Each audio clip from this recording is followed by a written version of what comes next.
The bass thumped through Lily's ribcage like a second heartbeat. LED lights flashed blue, then purple, then deep red, slicing through the haze on the dance floor, hypnotizing, intoxicating. Lily Carter didn't belong in a club like this. She was a kindergarten teacher.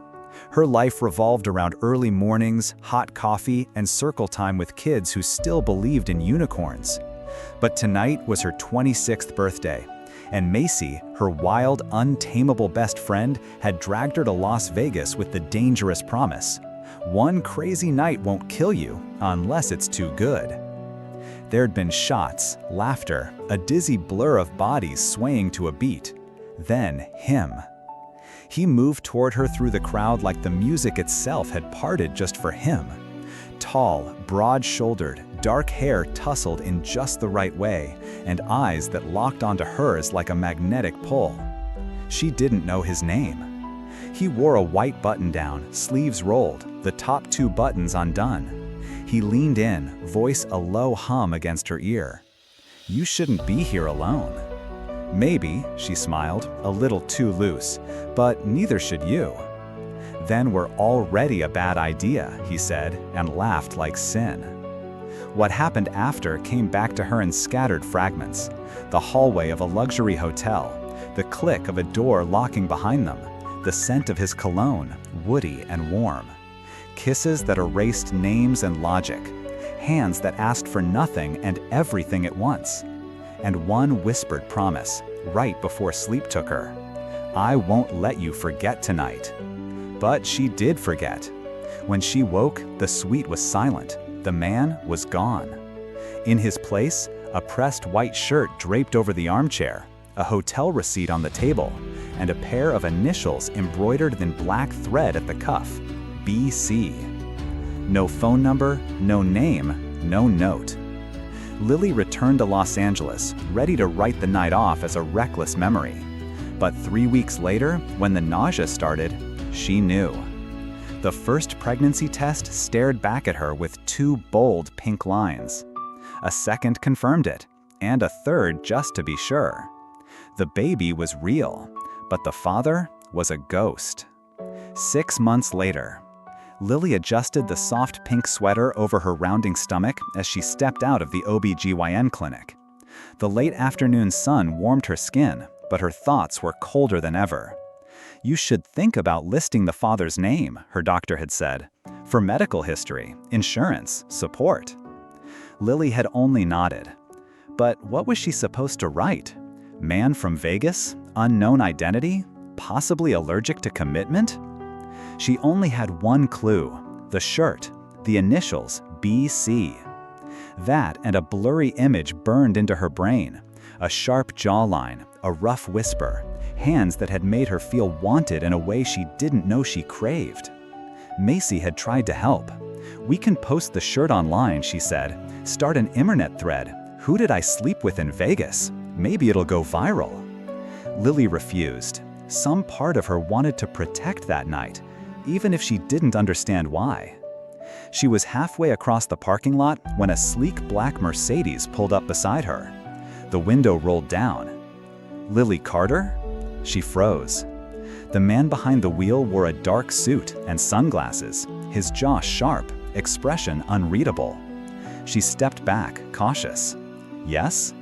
He got out slowly, removing the glasses, and the moment their eyes met, time stopped. Him. Her heart stuttered. Same eyes, same face. The man from that night. She gasped. "You!" He didn't move, just stared at her bump. His voice was calm, controlled. "That child is mine." Her breath caught in her throat. What did you say?" "I said," he took a step closer, "that's my baby you're carrying." How do you know who I am?" "I never forgot your name," he said. "You told me, right before you passed out." Lily blinked. That sounded possible. He held up a familiar object, his shirt, the same one she'd kept folded in a box in her closet. "The initials," he said. "BC, Blake Carter." She staggered back a step. "Carter? As in—" "Yes," he nodded. Blake Carter, CEO of Carter Industries. The name hit her like a freight train. The man standing before her wasn't just some one-night mystery. He was one of the youngest tech billionaires in the country, a man with his face on Forbes, Wall Street Journal, and every finance blog she'd ever ignored. "This doesn't make sense," she whispered. "Why now? Why me?" Blake's eyes softened. "Because I've been looking for you. You disappeared. I left to take a phone call. When I came back, you were gone." She wanted to believe him, but her hands curled protectively over her belly. "Why do you care?" "Because," he said, and his voice cracked ever so slightly, "that night wasn't just a mistake, and I don't walk away from what's mine."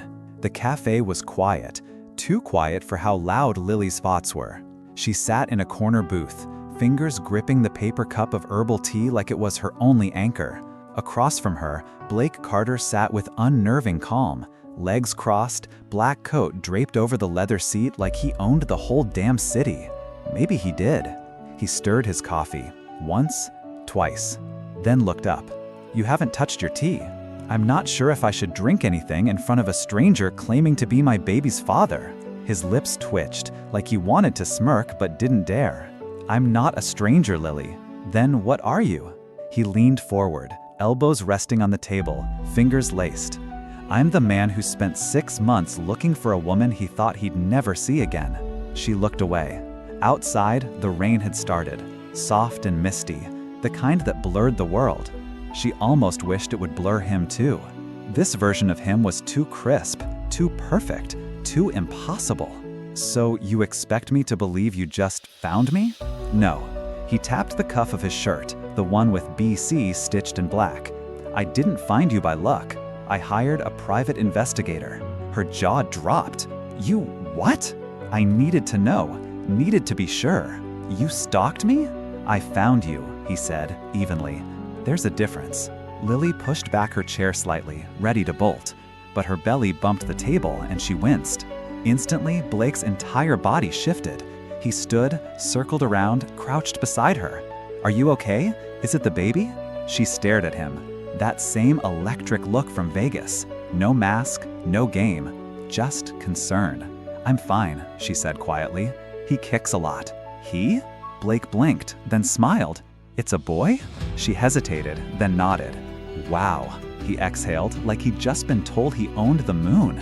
Then Lily's walls slammed back up. "Look, Blake," she said, sharp now. "You say it's your baby. I don't remember you. I don't even know if you're telling the truth. And this whole billionaire father swoops in thing, it sounds like a Netflix script." Blake stood back, giving her space. "I get it," he said. "I really do. So let's settle it." "How?" "A DNA test.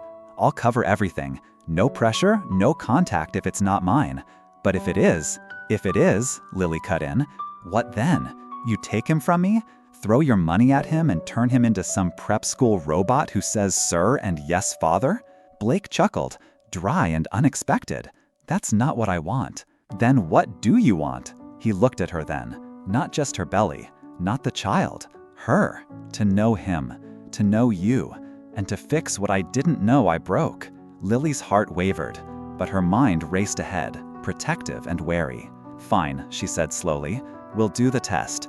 But until then, no interviews, no media, no grand gestures, no showing up at my school or my home."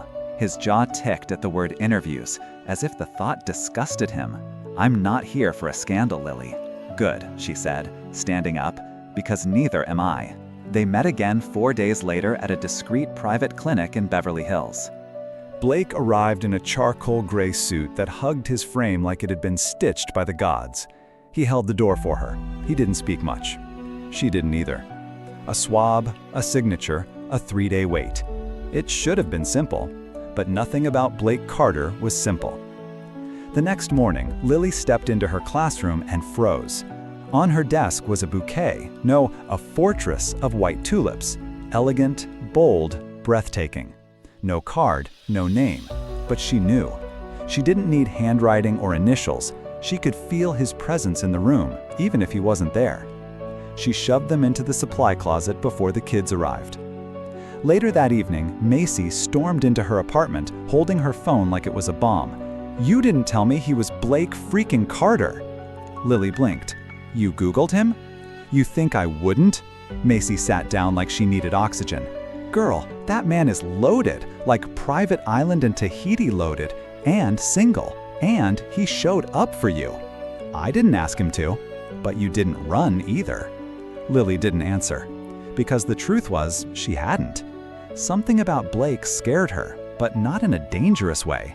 In a "I could fall for you too fast and regret it forever" way. 3 days later, the clinic called. Lily sat on the edge of her bed, hand gripping her phone, breath held. "Miss Carter?" "Yes." "We have the results." Her stomach churned. "The test is conclusive. Mr. Carter is the biological father." Silence. Then, "Thank you." She hung up and stared into space for a full minute before whispering, "So he wasn't lying." Her baby had a father, a real one, a powerful one, and whether she liked it or not, their lives were now entangled. That night, her phone buzzed. Unknown number. "I heard from the clinic. I'll respect your space, but I meant what I said. I'm not going anywhere. Blake." Lily stared at the screen, emotions flooding her like a broken dam. She typed, paused, deleted, then typed again. "Then maybe we should talk, one more time, just us." The rooftop was something out of a dream. Twinkling string lights draped across beams like stars trapped in a net. A private table for two stood in the center of the terrace, cloaked in soft linen and glowing candlelight. The scent of rosemary and wood smoke drifted from a discreet outdoor kitchen nearby. No paparazzi, no flashing lights, just the city skyline of Los Angeles in its evening glory, glittering below like a field of diamonds. Lily stood frozen at the entrance, suddenly feeling underdressed in her simple black maternity dress. "Wow," she whispered. Blake turned from where he'd been checking his phone. When he saw her, he froze too, but for an entirely different reason. "You look," his voice softened, "beautiful." Her heart skipped. "I look like I swallowed a watermelon." He chuckled and stepped forward, offering his arm. "Then you're the most radiant watermelon I've ever seen." She hesitated, then took his arm. For tonight, she told herself, she would listen. Just listen. They sat. A server appeared from the shadows like a magician and poured sparkling water for her, wine for Blake. Then he disappeared again. "Is this where you bring all your accidental baby mamas?" Lily teased, folding her napkin. Blake smirked. "You're the first." She raised an eyebrow. "The first woman who's ever made me feel like I don't have control. I don't like that feeling, but with you, it doesn't scare me as much as it should." Lily blanked, caught off guard. "You've rehearsed that line," she said. "I swear I haven't." Their meals arrived. Salmon with herb butter for her, steak for him. Elegant, understated, expensive. She sipped her water, then looked up. "So what now? You know the baby is yours. Are you going to sue me for custody?" His fork paused halfway to his mouth. "No." "Demand joint custody?" "No." "Then what?" "I want to co-parent," Blake said simply. "Fairly, respectfully, together, if you'll let me." Lily narrowed her eyes. "Together? How?" "I don't mean romantically," he clarified quickly. "Unless, someday, maybe." She stared at him. "You barely know me." "I know you loved the stars, that you talk in your sleep, that your laugh," he paused, "made me want to stay." Lily's defenses faltered. "I also know you ran that morning because you were scared," he added, "not because it meant nothing." Her throat tightened. He was right. That night hadn't been meaningless. Even if she couldn't remember all of it, she remembered how she'd felt, seen, alive, free. But this, dinner with a billionaire who looked at her like she mattered, this wasn't real, couldn't be. She pushed her plate away gently. "This is too much." "I know," Blake said, "but I didn't want to meet you again in an office with lawyers. I wanted to start with honesty, just you and me. I don't know if I can trust you." He leaned forward. "Then let me earn it, day by day. No expectations, no pressure." She stared at him for a long moment, then nodded slowly. "Okay, one day at a time." After dessert, something chocolate and sinful she swore she wouldn't finish but did, they stood at the edge of the terrace, overlooking the lights of LA. Blake stood beside her, hands in his pockets. "Do your parents know?" he asked quietly. "No, I haven't told them yet." "Why not?" She laughed softly. "My mom still thinks I'm a virgin. Telling her I'm 6 months pregnant with a billionaire's baby might give her a stroke." Blake smiled, then looked down at her. "Would it help if I talked to them?" Lily looked up at him, amused. "You want to meet my parents?" "I want to be in his life," he said, nodding toward her belly. "That means knowing where he comes from." Something about the way he said his life made her heart ache. But before she could answer, her phone buzzed. Unknown number. One image. She opened it, and her stomach dropped. A photo of her and Blake on the rooftop, taken from a nearby building, zoomed in. Blake saw the color drain from her face. "What is it?" She turned the screen toward him. "This." He took the phone, swore under his breath. "It's already online," she said, voice shaky. "Someone's watching us." Blake's jaw clenched. "I had this place swept. It was clean." Apparently not clean enough. His phone buzzed next. He glanced at the screen and cursed again. "What?" she asked. "They just posted it to a celebrity gossip blog. Title says, 'Mystery Woman Dining with Blake Carter.' Is this the real reason he's been off the market?" Her knees weakened. "Oh my God." "I'll handle it," he said immediately. "I have a team. I'll make it go away." Lily shook her head. "You can't make this go away, Blake. Not if people start asking questions." "They won't. They will." Her voice trembled. "I'm a school teacher. I have students, parents, a reputation." He reached for her hand, but she stepped back. "I need to go." "Lily, I just need air." Without another word, she turned and left the rooftop. Blake stood there in the cold, phone still buzzing in his pocket. He didn't chase her. Not yet. But he would. Because this was just the beginning. Lily's phone wouldn't stop vibrating. By the time she made it to her car and slammed the door, there were 17 missed calls, 8 from Macy, 1 from her school principal, and the rest from numbers she didn't recognize. The notifications stacked like a digital avalanche. Twitter mentions, tabloid alerts, gossip blog pings. Her name, his name, together. Is this Blake Carter's secret girlfriend? Billionaire daddy-to-be? Mystery woman pregnant, and it's not just a date night. Paparazzi hadn't just snapped their dinner. They'd somehow zoomed in on her bump. And the internet did what it always did. It filled in the blanks with rumors, edits, TikToks, memes. She stared at one headline in disbelief. CEO baby scandal. Who's the real father? Her hands were shaking. By 6 a.m. the next morning, the sidewalk outside her apartment was littered with cameras and flashes like lightning. Lily had to exit through the alley behind her building wearing a hoodie and sunglasses just to get to work, only to walk into a hallway of silence. The other teachers stared as she passed. Some whispered.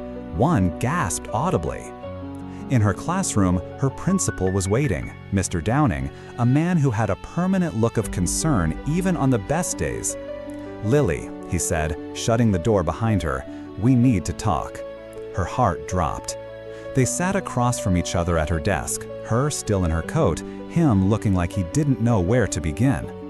"I've received several emails this morning," he began, clearing his throat. "Parents are asking questions." She said nothing.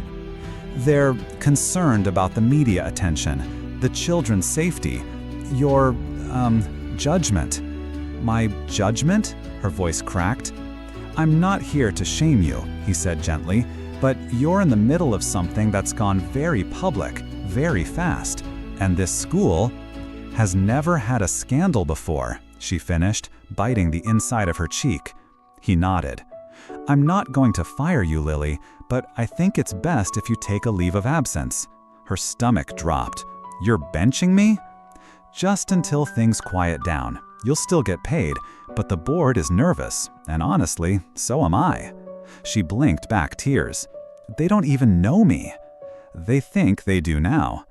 Lily left the school through the back door, her resignation letter unsigned but burning in her purse. By the time she got home, her apartment door had 3 bouquets sitting in front of it, each one bigger than the last. None had a name attached. She didn't need one. She stepped inside, locked the door, and screamed into a pillow. That evening, Blake showed up. No warning, just a knock, and then silence. She opened the door halfway, arms crossed, eyes red. "You shouldn't be here." "I saw the news," he said, voice low. "Are you okay?" She laughed bitterly. "Do I look okay?" Blake studied her, then held up a tablet. "I found the photographer." She blanked. "He was on a rooftop 2 buildings over. It wasn't random. Someone hired him to follow me, which means someone knew we'd be there." Blake nodded. Lily leaned against the doorframe, suddenly exhausted. Why would anyone want to leak this? "I don't know yet, but I have people looking into it."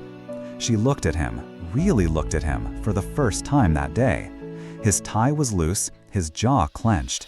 This wasn't a man enjoying the spotlight. This was a man holding back fury. "I didn't ask for this," she whispered. "I know." "I lost my job." "You shouldn't have." His voice cracked. "This is my fault. You're paying the price for something that should have stayed between us." "It's not just about me, Blake." She touched her belly. "It's about him." He stepped closer. "Then let me protect both of you." Her chin trembled. "I don't want to be a story." "You're not a story to me." A pause. "You're home." Lily blinked hard. "Don't say things like that." "Why not?" "Because I want to believe you." He stepped back then, giving her space. "I'll handle the media," he said. "I'll call the school myself if I have to. I'll even lie and say it's not my baby if that helps." She shook her head. "Don't do that." "Then tell me what to do, Lily. I'm here. I'm not walking away, but I need you to trust me."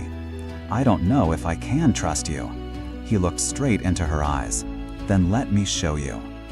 That night, as the city fell into its quiet hum, Lily sat alone on her couch with the lights off, watching news clips of herself flash across the screen, like a stranger's life unraveling. She muted the TV and picked up her phone. Texted Macy, "I can't do this." Macy replied instantly, "Yes, you can. You're strong, you're a mom, and you're not alone. Even if it feels like it." Another message came in. "We'll get through this. Together." She didn't reply right away. But she didn't block him either. Because maybe, just maybe, together was still a possibility. The Pacific Ocean looked like liquid silver. Waves crashed against the private beach behind the Malibu estate, framed by glass walls and palm trees. The house was modern, too modern for Lily's taste, but beautiful in a cold, magazine-spread kind of way. Still, it was quiet, secluded, safe. Exactly what she needed, except for the part where Blake owned it. She stood in the living room, arms crossed over her bump, staring at him. "This feels like exile. It's protection. I didn't ask to be protected. You didn't have to." He set a tablet on the marble kitchen island and slid it toward her. She picked it up. A document was open on the screen. Photographer's bank records. Wire transfer. $25,000.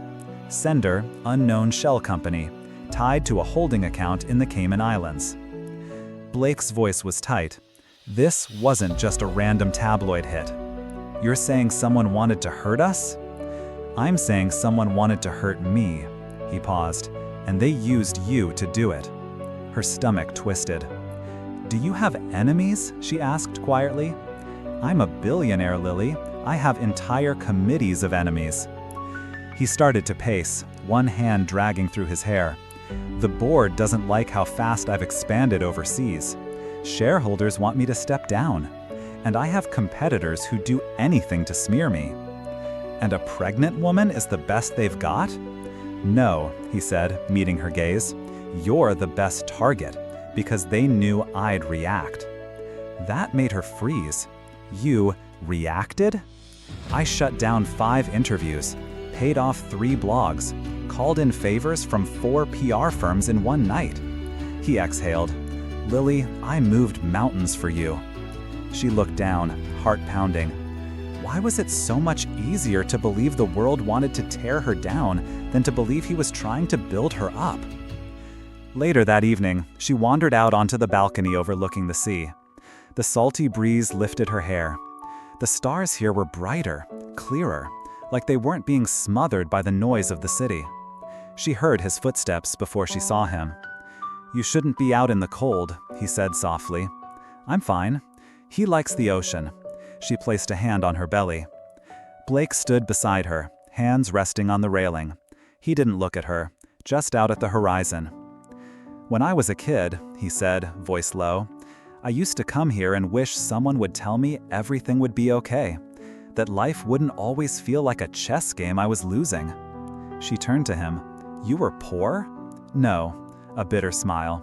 I was rich, just alone. Lily leaned into the railing. You don't seem alone now. He turned his head slowly to look at her. That's because you're here. Her heart stuttered. You don't have to say things like that, she whispered. I don't say anything I don't mean. They stood in silence for a while, the wind brushing against their skin. Then, carefully, he asked, Do you want to stay here? For a while, until the noise dies down. You mean hide. I mean breathe. He looked at her belly. I'll get you a doctor nearby. Groceries delivered. You can FaceTime your friends. I won't come unless invited. She swallowed. And what do I tell my parents when they ask where I went? He offered a half smile. Tell them you're vacationing in Malibu with the father of their future grandson. She laughed despite herself. They'll have a heart attack. They'll love me eventually. She turned toward him, eyes narrowing. You're confident. He stepped closer, only inches between them now. I'm right. The air shifted. It was subtle, but heavy, charged. She could feel his presence, his heat, his quiet intensity like a gravitational pull. But just when the moment threatened to tip into something more, he stepped back. I'll give you space, he said, but if you need anything, just call. Then he walked away, leaving her with the ocean breeze, the stars, and a heart she didn't quite know what to do with. Back in the city, Blake wasn't as calm as he seemed. His penthouse office was dark, lit only by the glow of 2 monitors and the skyline beyond the windows. On one screen, a map of server pings tracing the photographer's online trail. On the other, a list of internal emails from his company over the last 3 weeks. Someone on the inside had leaked Lily's identity, and he was going to find out who. The next morning, Lily received a package, wrapped in brown paper with no return address. Inside was a USB. No note, no explanation. She hesitated, then plugged it into the tablet Blake had given her. It opened a folder labeled Carter Secrets, Pregnancy Deal, lilycarter.mp4. Her blood ran cold. She clicked it. It was grainy footage, security cam quality, of Blake, sitting in what looked like a high-rise office, talking to someone. She couldn't hear the audio, but she could read the subtitle that someone had added to the video. Make sure the pregnancy looks real. I need the press distracted. Her throat closed. No, this couldn't be real. But the footage kept playing. Another subtitle appeared. Pay the girl whatever it takes. Just make sure she keeps quiet. She ripped the USB out of the tablet like it had burned her. That night, she didn't sleep. She didn't eat. She didn't even text Macy. All she did was sit by the window, watching the waves and wondering if she'd made the biggest mistake of her life. The door slammed harder than she meant. Blake looked up from the kitchen counter, his sleeves rolled up, hands dusted with flour like he'd been baking something, because of course he had, because he was that kind of man. One who made scones and smiled softly and somehow shattered her world without even blinking. Lily didn't speak. She just stood there, frozen, one hand still gripping the tablet, the other clenched at her side. Hey, Blake said carefully, you okay? She threw the tablet. It landed hard on the marble island and slid across the surface, skidding to his elbow. His brows furrowed. "What?" "Play it." Her voice was hollow. "Go ahead, watch it." He picked up the device, tapped the screen, and watched as the video loaded. Lily stared at him, waited, watched. The moment the subtitles appeared, his entire body tensed. He didn't speak, didn't defend, didn't blink. Just stared at the footage like he'd been sucker punched. "I can explain," he finally said. Lily laughed, sharp, bitter, nothing like the soft woman she'd been just days ago. "You're going to explain how you orchestrated this pregnancy to distract the media?" "I didn't. I saw the video. And I know what it looks like," he said quickly, setting the tablet down. "But that video has been edited. It's fake. Those are your lips moving, your words, your face. They're my lips, yes, my office, but I wasn't talking about you." He took a step forward. "Lily, someone's trying to frame me, frame us. Why? Why would anyone go that far?" "Because I'm weeks away from closing the biggest merger of my life," he said. "And if it falls through, I lose voting control of Carter Industries. I lose everything." She stepped back. "So you're saying this has nothing to do with me?" "I'm saying someone wants you to believe it does." "Convenient." "Lily." "No." She held up a hand. "You don't get to call me by my name like that, not after letting me believe I was safe, that you were different." "I am different." "Are you?" Her voice cracked. "Because I've seen this story before, and I was stupid enough to think I wasn't the girl in it." Blake looked shattered, but she didn't care. "Because trust wasn't something you bought or wore or said pretty words about on a rooftop terrace. Trust was earned. And right now, he'd lost every inch of it." Lily packed in silence. She didn't need much, just what she'd come with. A week's worth of clothes, vitamins, prenatal journal, the ultrasound photo tucked into her notebook. Blake knocked once on the guest room door. She ignored him. "I didn't know," he said through the wood. "I swear to you, I didn't know about that footage. But someone wants to destroy me, and they're using you to do it." Silence. "I don't want to lose you," he added, quieter now. Lily opened the door just enough to see his face. "You already did." By morning, she was gone. The next 2 days were a blur. Lily moved into Macy's guest room, ate soup she didn't taste, cried into pillows, ignored her phone. Macy didn't press. She just sat beside her in silence, holding her hand like a lifeline. It wasn't until the 3rd day that Lily finally opened the tablet again. She re-watched the footage, paused, rewound, zoomed. This time, she noticed something, a timestamp. It was 3 weeks before she and Blake ever reconnected. Her heart stilled. She opened the metadata on the file. The original date of the video? 8 months ago. Before the Vegas night, before the pregnancy, before everything. Her fingers trembled. She opened the folder again. Another file caught her eye, a PDF. Settlement draft Lily Carter silence agreement. But the signature was forged. Badly. The font wasn't even the same. It was all fake. Fabricated. Engineered. Suddenly, her world tilted again. Not because Blake had lied, but because he hadn't. And she'd pushed away the only person who was truly trying to protect her. That night, she couldn't sleep. She kept staring at the wall, thinking about everything she'd said, everything she'd felt, and how easy it had been for her to believe the worst in him. Because deep down, she didn't believe she was worth believing in. Blake sat in his office, the city glowing outside, phone untouched, food cold. He hadn't called her. He wouldn't. If she didn't believe him, he'd rather lose her than beg for something she didn't want to give freely. But God, it hurt. She'd slipped into his life like a whisper, a storm, a second chance. And now she was gone. Just after 2 a.m., there was a knock at his door. He didn't move.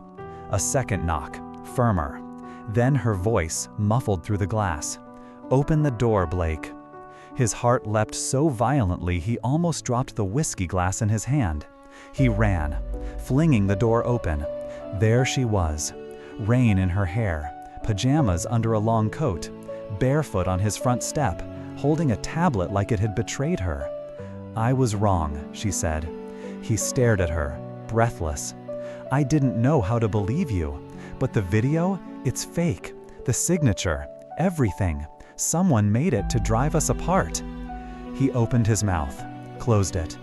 "Blake," she whispered, "I'm sorry." He stepped forward and pulled her into his arms, crushing her to him like he'd never let go again.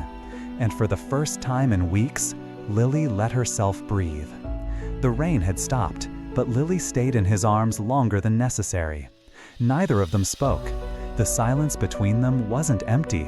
It was heavy, with apology, with relief, with unspoken things neither knew how to say out loud. When Blake finally pulled away, his hands lingered at her waist, like he was afraid she'd vanish if he let go. "I brought the tablet," Lily whispered. "I thought maybe you'd want to see everything." "I don't need to," he said, voice low. "I believe you." She blinked. "Even after I didn't believe you?" "I know what fear looks like, Lily, and I know how hard it is to trust when your whole life is shifting under you." Her throat tightened. "I didn't want to be another story for you, another mistake." He reached out, brushing a rain-damp strand of hair from her cheek. "You were never a mistake." A pause. Then, gently, "Come inside." The next morning was calm in a way Lily didn't trust. The sun was too bright, the coffee too warm. Blake made scrambled eggs like it was the most natural thing in the world to have her in his kitchen again. And for a while, it was easy, until her email pinged. Subject: "Want the truth?" From anonymous@untrace.me. Attachment: 1 audio file. Text: "Play me if you want to know who set you up." She stared at the screen. Her palms went cold. Blake noticed. "What is it?"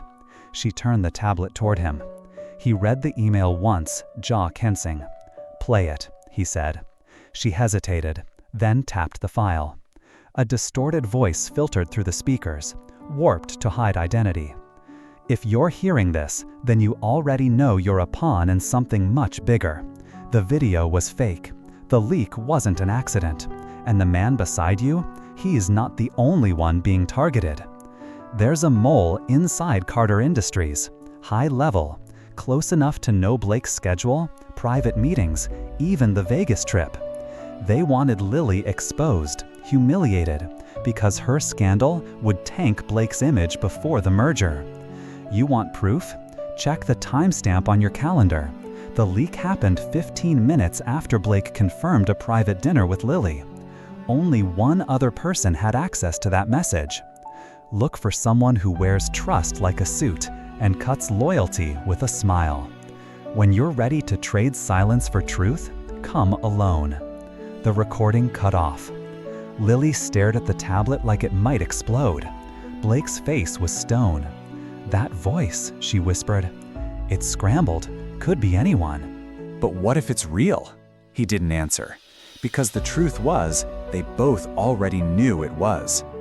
By noon, Blake had pulled every internal access log from his company's servers. His team operated like a military unit, fast, efficient, discreet. One name kept popping up: Sterling Vale, his chief operating officer, his oldest friend, and his goddamn college roommate. "Sterling had access to my schedule," Blake said, pacing across the living room. "He helped organize the dinner reservations. He even made sure the rooftop was clear of press. So he knew exactly where we'd be." Blake nodded, fury simmering beneath the surface. Why would he do this? "He's been pushing back against the merger," Blake said. "Thinks I'm selling out the company to foreign investors. We've argued, but I never thought he'd—" He stopped, jaw clenched. Lily spoke softly. "Do you trust him?" "I did. And now?" Blake looked at her, something hollow in his eyes. "Now, I don't trust anyone except you." That evening, Lily couldn't shake the chill from the audio file. The phrase echoed in her head. "Wears trust like a suit, cuts loyalty with a smile." It could describe anyone in Blake's world: polished, charming, ruthless. But the tone was personal. Whoever this anonymous informant was, they weren't just delivering facts. They were warning her. And that scared her more than any tabloid headline. The next morning, Blake's security detail doubled. His penthouse windows were tinted, phone calls encrypted. His lawyer started drafting contingency plans in case the merger collapsed. But the strangest moment came late in the afternoon.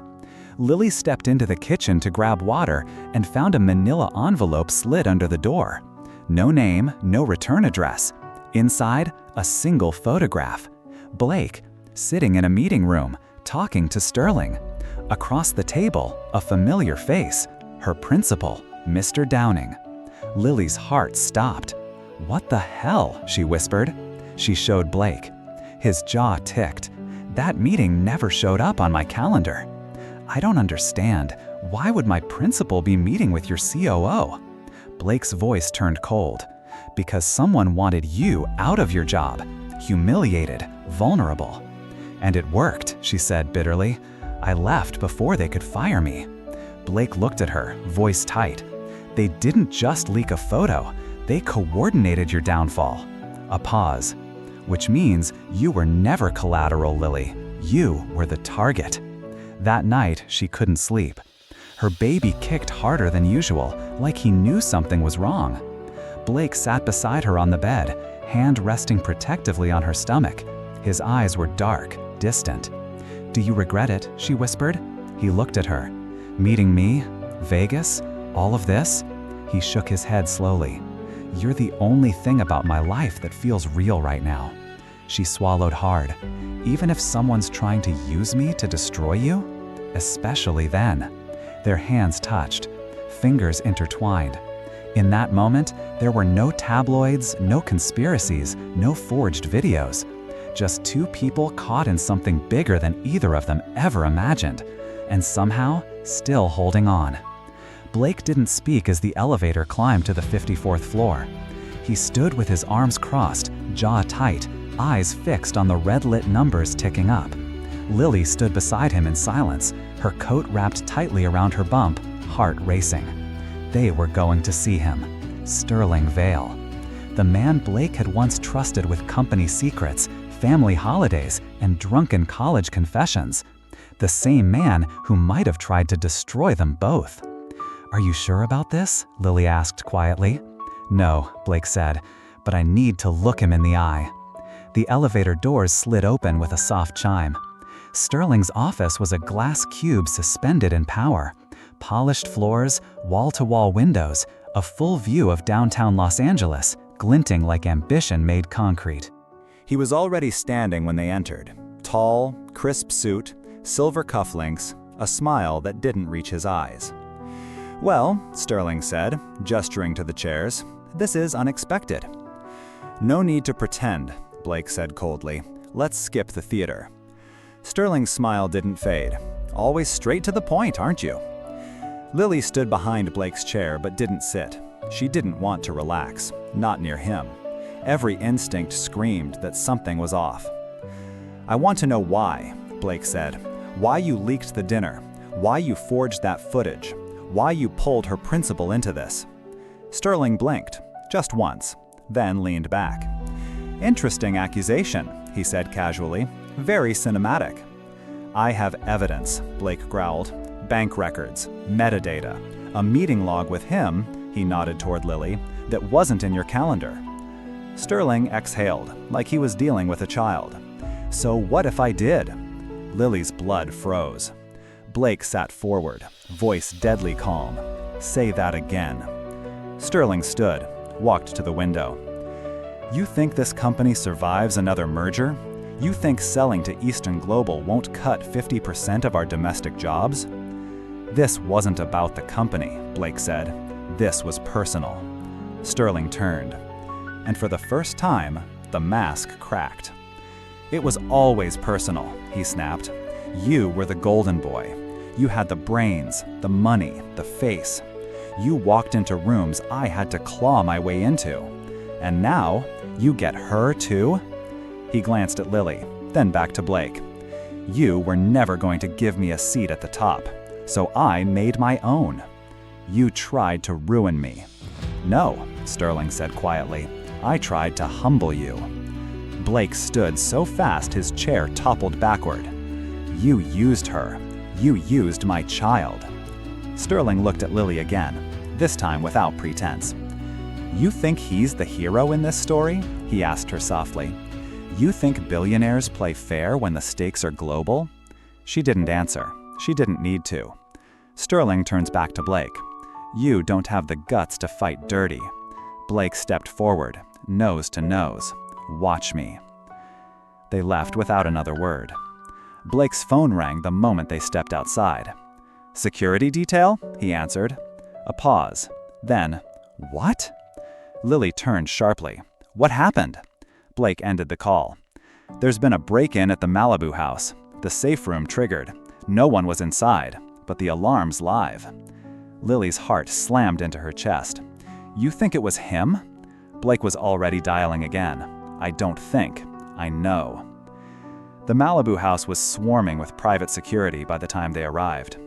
A window shattered, glass everywhere, furniture turned. The nursery room, still half decorated, ripped apart. Lily stood in the doorway, stunned. "They destroyed the crib," she whispered. Blake stared at the mess.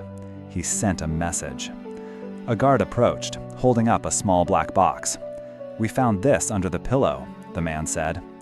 Inside the box, a single baby pacifier, cracked down the middle. Lily covered her mouth with her hands. "Oh my God." Blake took it from the man and crushed it in his palm. "He's done." That night, Lily lay in Blake's penthouse again, but sleep was impossible. Her body ached with tension. Her mind spiraled with questions. Why her? Why their child? She turned to him in the dark. He won't stop, will he? Blake lay on his back, eyes open, staring at the ceiling. No. Then what do we do? His voice was quiet. We finish it. How? We expose him, the right way, the legal way. I don't want headlines. I want safety. You'll have both, Blake said. She reached for his hand beneath the covers. Promise? He laced their fingers together. I swear. 2 days later, Blake called a press conference. The city buzzed. Every financial outlet, gossip blog, and political page circled the event like sharks. No one knew what he was going to say, only that the man who never spoke to cameras was about to make a statement. Lily watched from backstage, heart pounding. Blake stood at the podium, sharp in a gray suit, tie crisp, eyes clear. I've called you here not to defend myself, he said, voice steady, but to reveal the truth. He paused. In the last 2 weeks, both my company and my personal life were targeted in a coordinated attempt to sabotage our merger, discredit my integrity, and endanger someone I love. Gasps in the crowd. She was never a scandal. She was never a distraction. She is, his voice caught, the mother of my child, and the best thing that's ever happened to me. Lily's eyes burned. He continued. Evidence of blackmail, forgery, and illegal surveillance has been submitted to the SEC and local authorities, including a name. He didn't say it out loud, but everyone knew. Sterling Vale's career was over by the time Blake stepped off stage. That night, in the quiet of the penthouse, Lily curled against him. You said I was the best thing, she murmured sleepily. You still are. Even with all this? He kissed her temple. Especially with all this. And for the first time since Vegas, she believed him with her whole heart. The delivery room wasn't due for weeks, but Blake had already hired a private birthing consultant, and a night nurse, and a postpartum chef who specialized in organic, nutrient-rich hormonal recovery meals. Lily stood in the middle of a pristine white nursery inside the penthouse, watching as 2 men assemble a European crib that cost more than her car. Blake, she said gently. He didn't hear her. He was too busy testing the air purifier by the window. The filter claims 99.9% particle removal, but I'm having a HEPA-certified tech verify it tomorrow. She stepped forward and took the remote from his hand. Blake, he turned, startled. Yeah? I don't think the baby cares about ionized oxygen. He blinked. But what if? What he will care about, she said, stepping closer, is a father who holds him, who feeds him, who stays calm when he cries. Blake looked down, suddenly unsure of himself. I don't know how to do any of that, he admitted. She smiled. Neither do I. He exhaled, then gestured to the room. This is the only thing I can control. Lily softened. Blake Carter, tech billionaire, Forbes cover boy, man who once charmed presidents, was scared, terrified even, and she understood now. All the gadgets, the security, the carefully organized diaper drawers, they weren't for show. They were shields, armor, ways to protect a tiny human he hadn't even met yet, but already loved with everything he had. She stepped forward, took his hands. You're going to be a great father. He didn't answer, just pulled her into a hug, burying his face in her neck, and whispered, Promise me I won't screw this up. Later that night, she found him in the living room, hunched over his laptop. The screen glowed with spreadsheets, legal docs, and a half-written statement to the board. You should be sleeping, she said, leaning on the doorframe. So should you. She crossed the room, plucked the laptop from his lap, and closed it. He groaned. That was a quarterly update. Now it's quarterly irrelevant. He pulled her onto the couch beside him. They lay there in the dark, his hand resting on her belly. She kicked today, Lily whispered. Twice, hard. She? Lily smiled. Just a feeling. I'm going to love her, Blake said suddenly, voice low. Lily's heart fluttered. I know. I don't know how to raise a daughter. You start by being the man you want her to marry. That made him pause. Then he looked at her. Really looked. You think I'm that kind of man? She reached out, touched his cheek. You're trying. That's more than most. The next day, Blake stood in front of a boardroom full of suits. Sterling was gone, forced out, disgraced, and under federal investigation. But that didn't mean the war was over. Half the board still questioned Blake's decisions. Half wanted new leadership.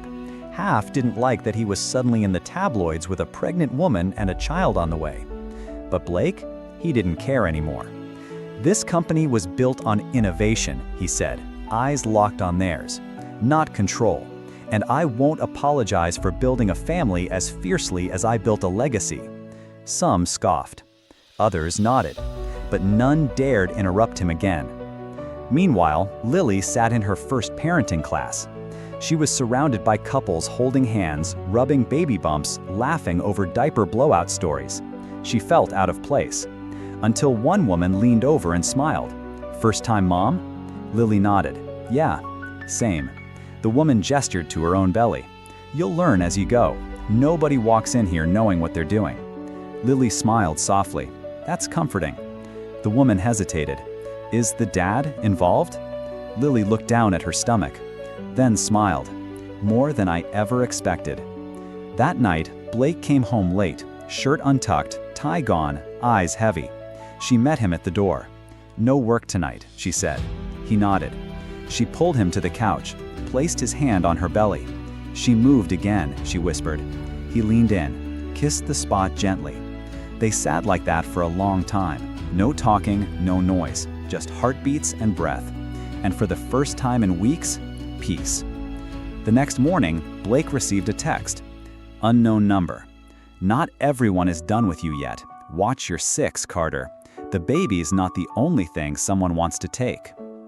The penthouse was quiet when the knock came. Not polite, not rhythmic. Heavy, measured.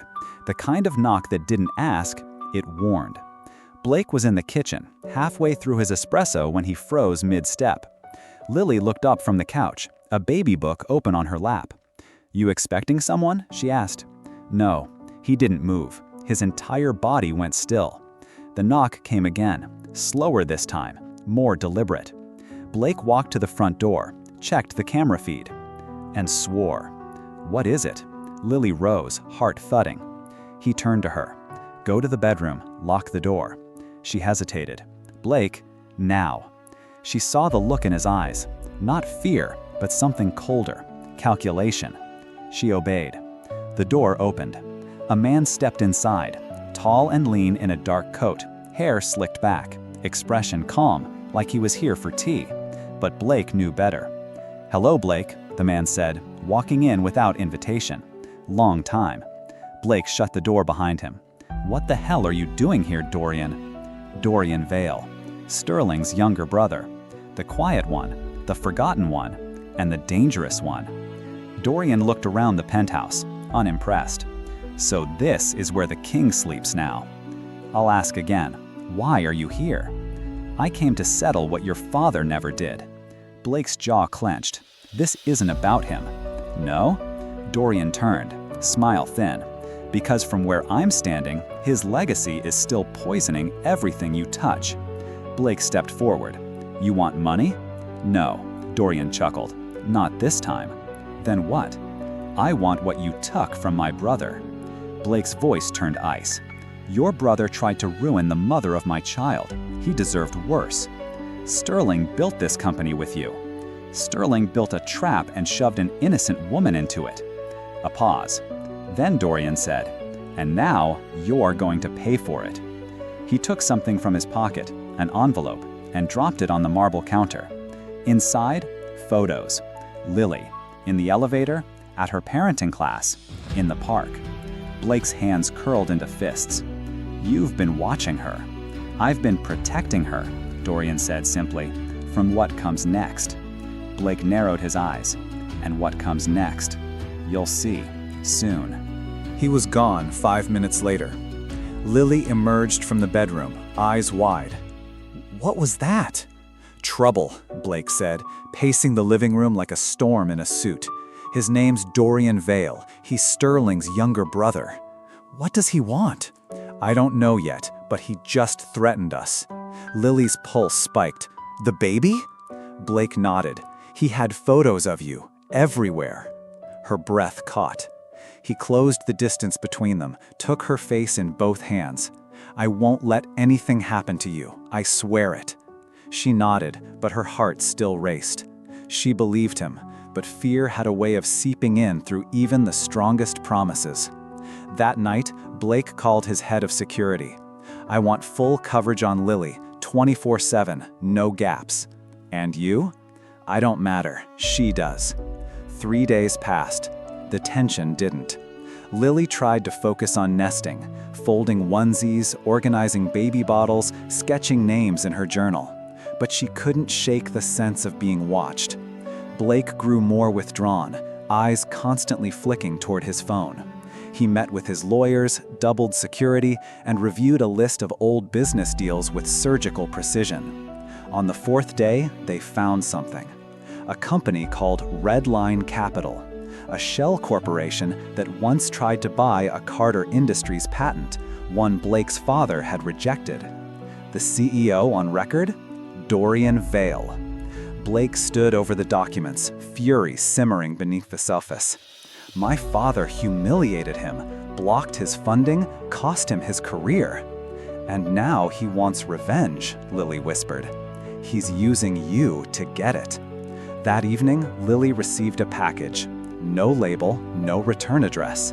Inside, a stuffed giraffe stitched a hand. It was familiar, too familiar, because she'd bought the same one weeks ago and packed it away. This one was torn at the neck, red thread, like blood. She screamed. Blake came running. The second he saw it, his face changed. "We're leaving," he said. "What?" "You're going to the Hamptons' house, now. I'll fly out after the shareholder meeting." "I'm not running." "I'm not asking," he growled. "I'm telling you, I need you safe, for her, for me, for our family." The word family made her breath catch. But the giraffe, the red thread? She nodded. The jet was fueled within the hour. Lily boarded with 2 guards and a nurse. Her heart broke a little as she watched LA fade beneath her, Blake still on the tarmac, arms crossed, eyes locked on the sky. By midnight, Blake sat alone in the penthouse, phone in hand, waiting. Then it came. Unknown number. "You sent her away, smart, but not far enough. You still owe a debt, Blake, and I always collect." Blake Carter was off-grid. No emails, no phone, no security detail. Not even his assistant knew where he'd gone. Because sometimes the only way to destroy a snake was to step into its nest. He left behind passwords to everything. Legal files, emergency plans, the key to a trust fund with Lily and the baby's names on it. If he didn't come back, they'd be protected. That was all that mattered. He walked into the underground parking lot beneath a burned-out office building in East LA, wearing a plain black hoodie, cap pulled low, and no trace of the CEO the world knew. Waiting for him in the shadows was a single man, Dorian Vale. "You came alone," Dorian said, smirking. "I always finish what I start," Blake replied. "I didn't think you'd actually be stupid enough to walk in here without backup. I'm not the one hiding behind threats and children's toys." Dorian's smile vanished. "That baby changed everything." "No, you did, the moment you went after Lily. She was a weakness. She's the reason I didn't become you." Silence. Then Dorian gestured to a table behind him. A laptop sat open. A feed was playing. A live security cam showing Lily inside the Hamptons house. She was reading on the couch, peaceful, unaware. Blake's blood ran cold. "You've been watching her?" "For weeks," Dorian said casually. "And if I wanted to, she'd be gone before you could blink." Blake lunged, but two men stepped from the shadows, pistols drawn. Dorian didn't flinch. "You know what I want, Blake." "Name it." "Control of Carter Industries. A press statement naming me your successor, and your promise to disappear." Blake breathed heavily, eyes flicking to the screen. "You're insane." "No," Dorian whispered. "I'm owed." "You want my company? My life? Fine, take it. But you touch her, touch that baby, and I'll burn the whole city down with you in it." Dorian's smile returned. "I was hoping you'd say that." He turned to leave. Blake tensed, waiting for a command to shoot, but nothing came. Dorian's voice echoed as he disappeared into the stairwell. "You have 24 hours to make it official." Blake staggered back into the night, heart pounding, mind racing. There was only one option now: flip the trap. Back at the Hamptons, Lily woke to the soft sound of waves crashing outside. She hadn't heard from Blake in over 36 hours. She told herself he was fine, told herself he was busy, but something inside her whispered a different truth. She opened her phone. Still no messages, still no calls, just silence. Then, finally, a ping. "Blake, if something happens to me, check the green folder in the nursery closet. You'll know what to do." Her entire body went cold. She found it within seconds. A folder labeled Emergency Protocol. Inside, a notarized transfer of shares, a protection order naming her and the child as full beneficiaries, and one letter.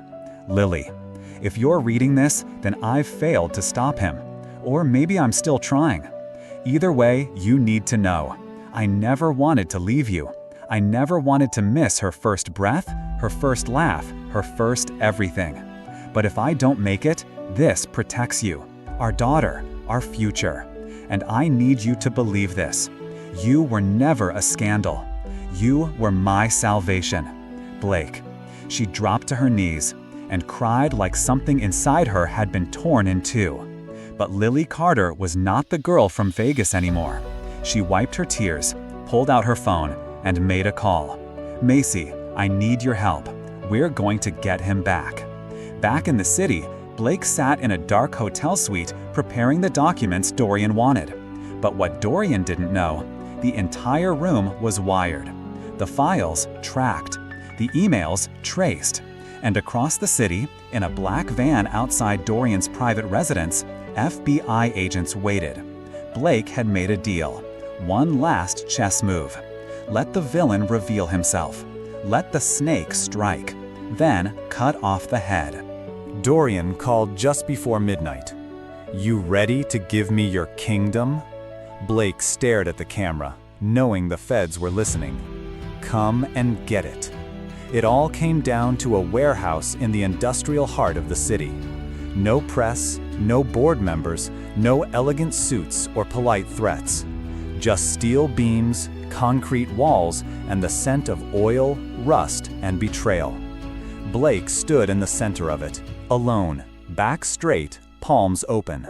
Across from him, Dorian Vale, dark coat flaring as he walked, eyes bright with victory.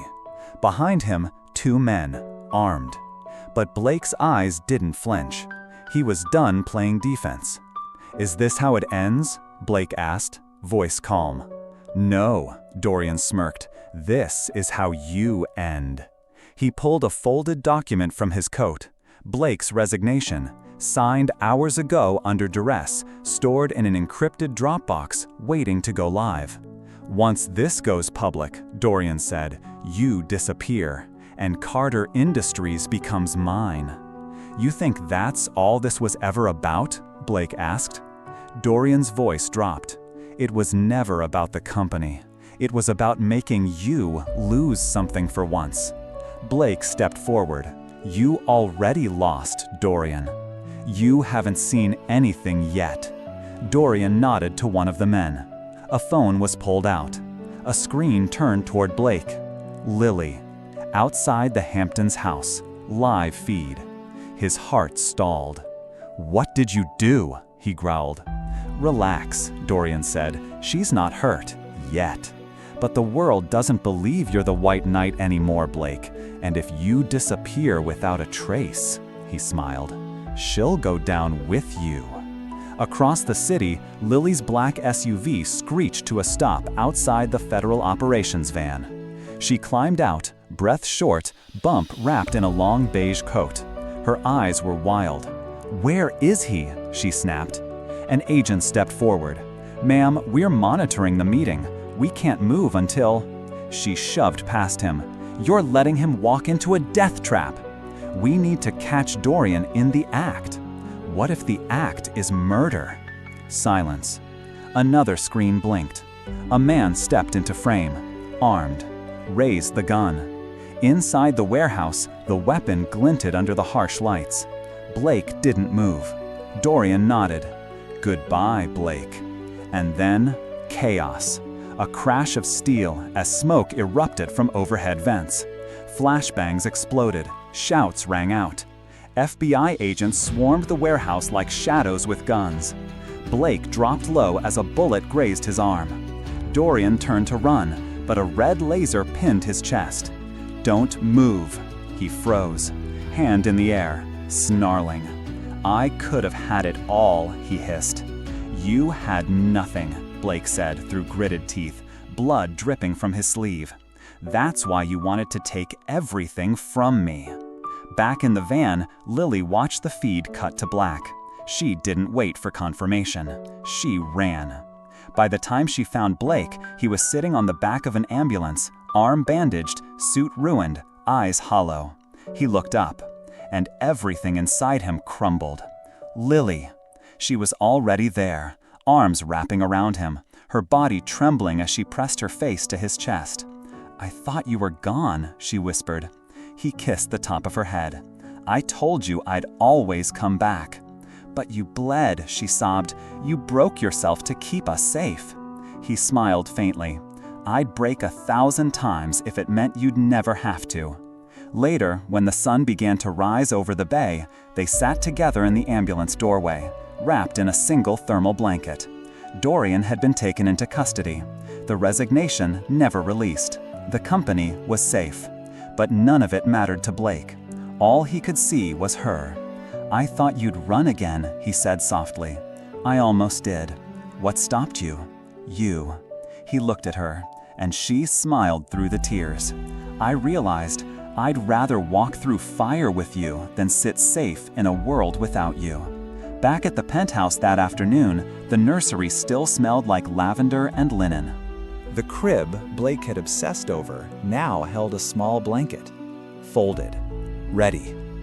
He stood in the doorway, watching Lily place a framed photo on the side table. The three of them. Lily, Blake, and a grainy ultrasound image tucked into his palm. He stepped up behind her, arms sliding around her waist. "She kicked again," Lily whispered. "Twice." "She?" Still a feeling. He kissed her neck. Then I trust your instincts. She turned to face him. What if she's born into a storm? Then we teach her how to dance in the rain. She rested her forehead against his. I love you, Blake Carter. And for the first time, she wasn't afraid to say it. I love you too, Lily Carter. A pause. Too soon for that last name? She smiled. Let's start with the birth certificate. It started with a whisper, a pressure in Lily's lower back, then a twist. By the time she stood up from the couch, the whisper had become a scream inside her body. Blake, she called out, voice shaking. He appeared instantly, like her heartbeat had summoned him. She grabbed his arm. It's happening. They didn't have time for a driver. Blake flew down the PCH himself, one hand on the wheel, the other gripping hers. Her knuckles were white. Sweat beaded her forehead. Breathe, he said, glancing over. She let out a half laugh, half moan. That's your job. He smirked despite the fear. Okay, in, out, in. Don't coach me, Carter. But her fingers never let go of his. The hospital lights were blinding, the chaos immediate. Nurses surrounded her. A doctor appeared. Papers were signed. Blake didn't blink, didn't leave her side. He stood in surgical scrubs, gripping her hand while her body convulsed with pain. You're doing great, he whispered. She turned to him, hair plastered to her face, eyes wild. I hate you. I know. I'll love you again in 3 hours. I'll wait. Another contraction ripped through her. She screamed. He held her tighter. 3 hours became 6, then 7. The doctor frowned. She's in distress. What does that mean? Blake's voice sharpened. We need to assist. Now. Everything blurred. Machines, beeping, voices. Then, a cry. So small, so loud, so alive. And Blake Carter, man who controlled boardrooms and broke billion-dollar deals with a single sentence, broke down. Tears streamed down his face as the nurse placed a tiny pink bundle into his arms. He looked at Lily. She was pale, exhausted, but smiling. She's perfect, Blake whispered. She's ours. Later, in the quiet of the recovery room, Lily lay with the baby curled on her chest. Blake sat beside them, fingers brushing the newborn's tiny fingers. She has your eyes, Lily murmured. And your fire, he said. They both stared down at her, utterly undone. A nurse entered with a clipboard. Time to finalize the birth certificate. Lily took the pen, glanced at Blake. He smiled. Together, they wrote, Name, Aurora Blake Carter. Mother, Lily Rose Carter. Father, Blake Alexander Carter. Lily blinked at the last line. You gave her your full name. She'll never wonder who her father is. Lily touched the paper, her finger brushing the word Carter. And me? Blake leaned forward. You're not just a name, Lily. You're my forever. 2 weeks later, the media still tried to spin it. Baby Carter, billionaire's unexpected heir. From Vegas to victory, the woman who changed Blake Carter. Scandal becomes family, inside the Carter household. But for once, neither of them cared. Because headlines faded, late-night feedings didn't. And the sound of Aurora's laugh, tiny, gurgling, real, was more powerful than any boardroom. One night, Blake stood by the nursery window, Aurora asleep in his arms. Lily watched from the door. She sleeps best with you, she whispered. She lives best with you. Lily smiled. You know what the tabloids won't print? He looked at her. That the real scandal wasn't the baby. It was how much I fell for you. He walked over, pressed a kiss to her forehead, then one to their daughters. You changed me, Lily. No, she said, resting her head on his shoulder. You found the version of you that was always buried underneath. They stood like that in silence. A man who never thought he'd be soft, a woman who never thought she'd be loved like this, and a child who made them both stronger. The vineyard was empty except for them. Rows of golden vines curved across the hills like brushstrokes, the late afternoon sun melting into the horizon. Lily walked slowly along the cobblestone path, Aurora bundled against her chest, the baby's head nestled under a sun hat far too big for her tiny frame. "Tell me again why we're here?" Lily asked, squinting into the light. Blake smiled. "You said you liked wine country." "I said I missed wine, not wineries." He chuckled, slipping his hand into hers. "You've been cooped up for weeks. You deserve fresh air, beauty, peace." She raised an eyebrow. "And a security team hidden behind every tree?" Blake looked innocently at the vines. "I may have requested backup." She stopped walking. "Blake, just in case. I thought Dorian was gone." "He is, but I'm not taking any more chances. Not with you, not with her." Lily's heart softened. He still carried the weight of everything. The break-in, the warehouse, the bullet scar still healing under his shirt. She stepped closer. "You don't always have to protect us from everything." His eyes darkened. "It's the only way I know how to love." She reached up, brushing her fingers along his jaw. "Then teach me." He smiled, and she didn't see the slight twitch in his hand, the way he checked the time, the way his pulse had started to race. It happened at golden hour. The vines behind them parted. Music drifted through the air. Soft, orchestral, familiar.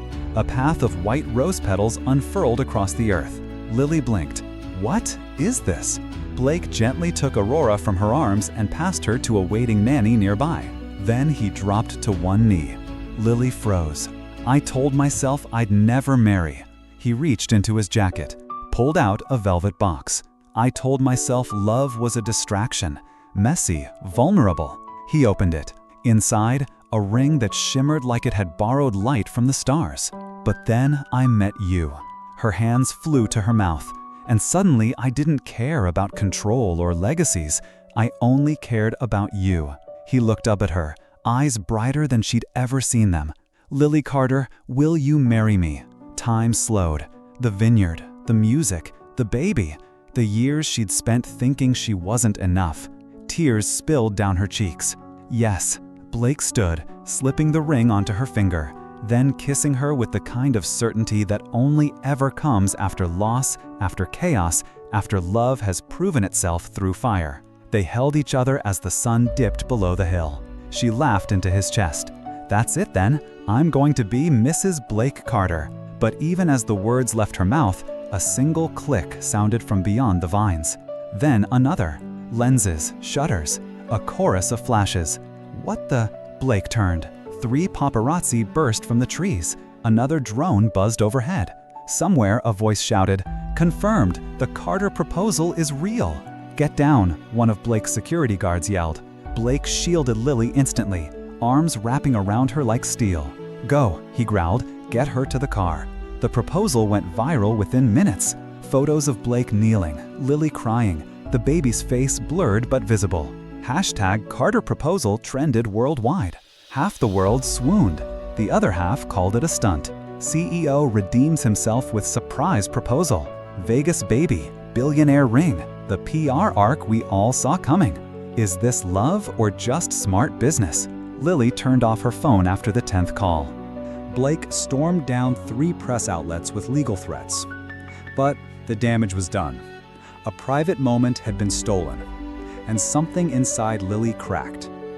That night, she stood by the nursery window, holding Aurora to her chest.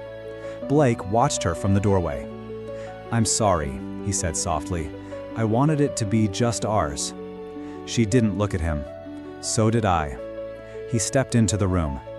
"The security team's running facial scans. We'll find out who leaked it." "It doesn't matter." He paused. "It does to me." She turned. Her eyes weren't angry. They were tired. "I'm so tired of being a headline." "I know." "No, you don't," her voice wavered. "You've always had power, a way to fight back. I've just had noise." Blake stepped forward, hands on her shoulders. "Then let's take the noise and turn it into something real." She blinked. "What?" "Let's get married." "We just got engaged this morning." "Let's get married tomorrow." She stared at him. "I'll call the lawyer, the judge, the county. Hell, I'll call the president." Just say yes." She exhaled, then laughed. "You really are crazy." "For you, always." A beat passed.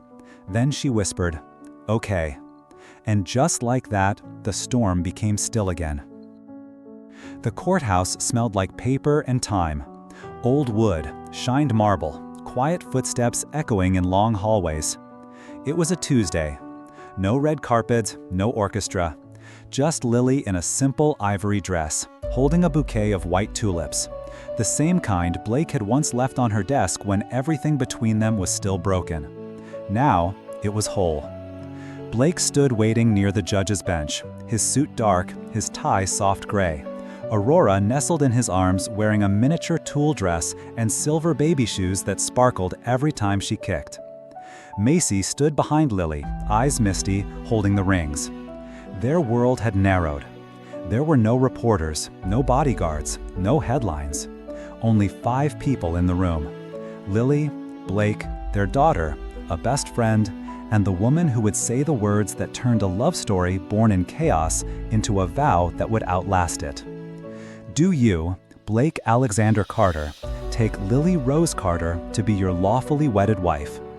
He looked at her, and in that moment she wasn't the stranger from Vegas, or the girl he tried to forget, or the scandal the world tried to turn her into. She was his home, his heart, his beginning and his end. I do. And do you, Lily Rose Carter?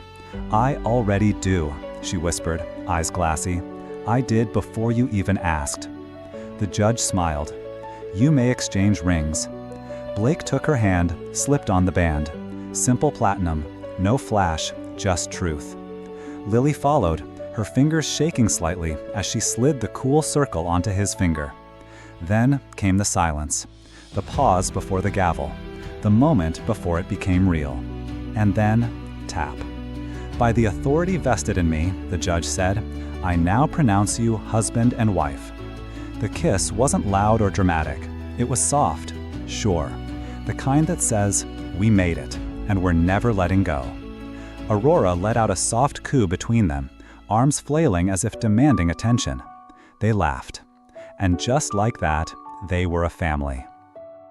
The reception was takeout on a rooftop, champagne in paper cups, pizza slices balanced on fine china. Aurora slept in a bassinet under fairy lights while Lily danced barefoot in Blake's arms, the city lights flickering below them like they were celebrating too. I never pictured this, Lily said, resting her head on his shoulder. Which part? This life, this peace, this kind of love. Blake kissed her temple.